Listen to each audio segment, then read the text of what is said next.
Ang mga pagbasa ngayong unang Miyerkules ng bagong taon ay nagpapaalala sa atin na ang Diyos ay pag-ibig. At ang sinumang nananatili sa pag-ibig ay nananatili sa Diyos. At ang Diyos ay nananatili sa Kanya.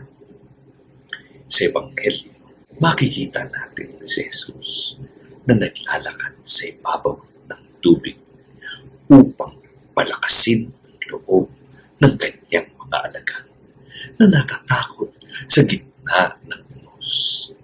Ang mensahe sa atin, ang pag-ibig ng Diyos ay nagbibigay ng lakas at kapayapaan kahit sa gitna ng takot at mga unos ng buhay. Malinaw ang saad ng unang pagbasa. Kung tunay nating nakikilala ang Diyos, dapat itong makita sa ating pagmamahalan sa isa't isa.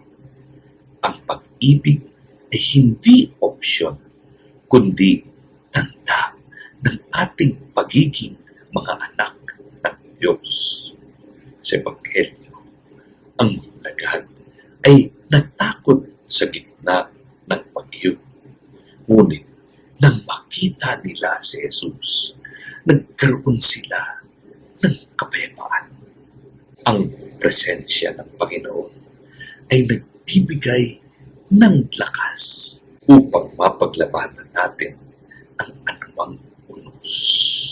Sa mga tuwid, ang tunay na pagsasama ay hindi lamang sa hirap at ginhawa, kundi sa pag-ibig na nagpapatawad at nagtataguyod ng kapayapaan.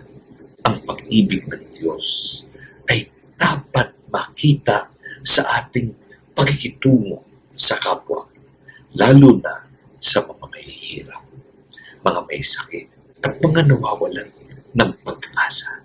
Kapag dumating ang unos, mga problema sa trabaho, kalusugan, o relasyon, alalahanin natin na ang Panginoon ay laging naroon, handang magbigay ng kapayapaan. Ang hamon sa atin sa araw na ito ay huwag matakot sa unos ng buhay, sapagkat ang Diyos na pag-ibig ay kasama natin.